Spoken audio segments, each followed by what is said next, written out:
Episode 187. A sudden savior appears. Disease. Sick. Does he have what Mrs. Cox was talking about earlier? Serena's face became even paler. She screamed and moved back, crying, "Get off me!" Monkey licked his lips and chuckled. "That witch was horrible. She did not even tell me she was sick. I was so in the mood that I didn't even wear protection. Big mistake. I fell sick just like that, and no one dared to hire me again." "Hey, wait. Did you hire me because I'm sick? Otherwise it wouldn't be you." Now, she was worth getting sick over. And this one is worth making sick. Monkey lifted Serena up. Mrs. Cox immediately held him down and asked, "What are you doing?" "Getting a room." "A room? Do it right here," a man said, and threw a small bottle at him. "Take this and it'll keep you warm." Monkey became even more excited and rubbed his hands together. "Going at it in the wild, are we? Great." He took the bottle, swallowed the pills, and lifted his shirt. Mrs. Cox took out her cell phone and faced the camera to them.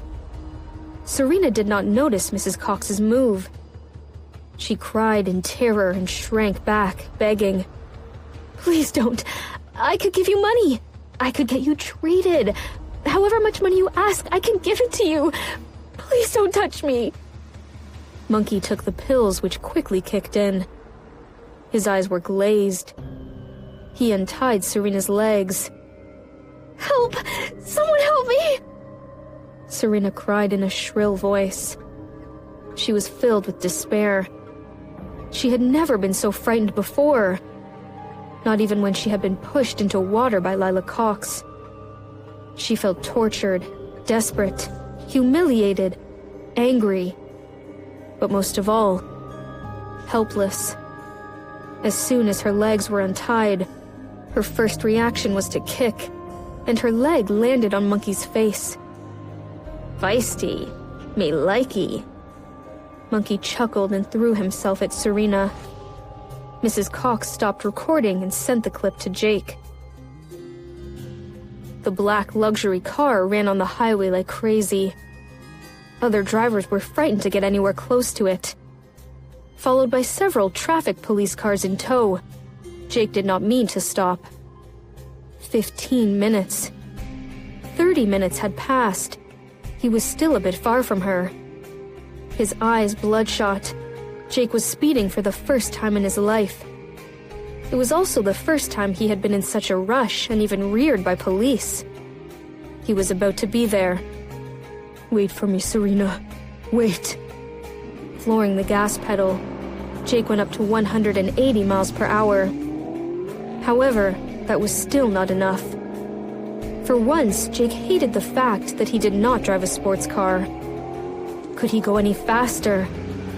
At a crossing, he saw the headlights of a car approaching him and panicked. Braking hard and honking like crazy, he turned the car around.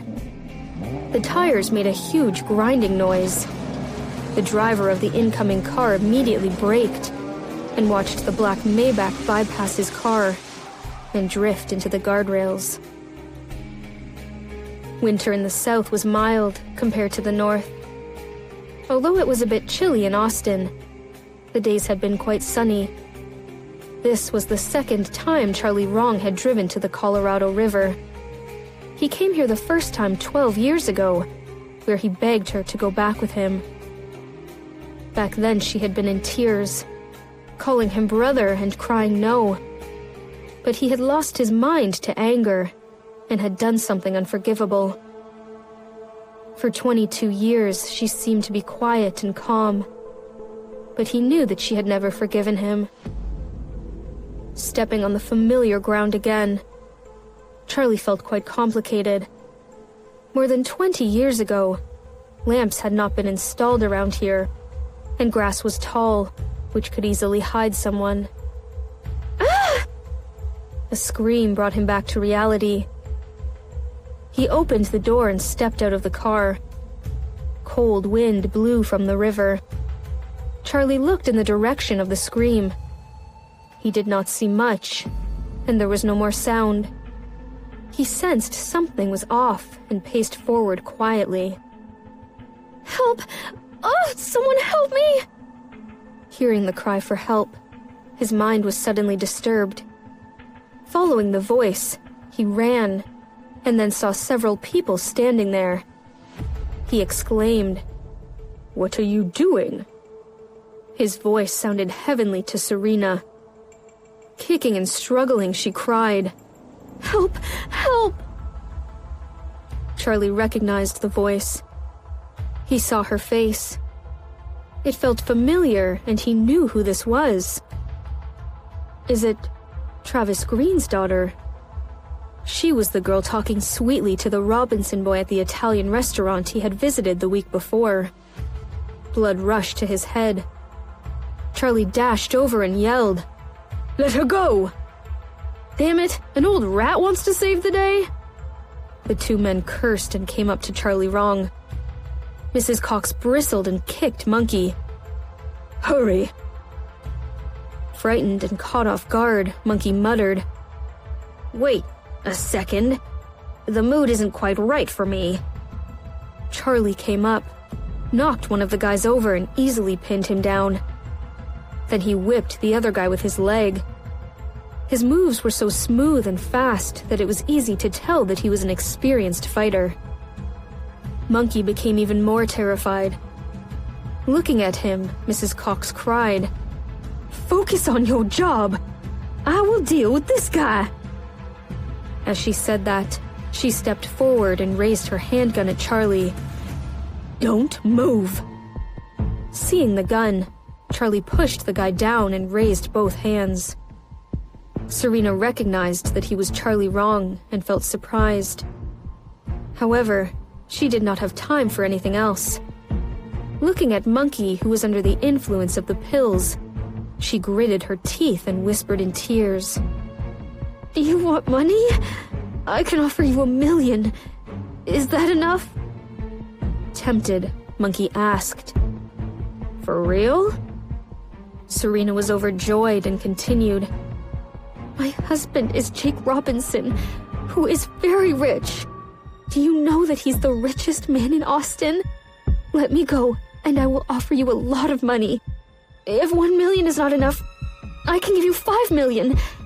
That will be enough for a lifetime. How about that?" "Damn you!" Mrs. Cox cursed and stamped heavily on her foot. "Ah!"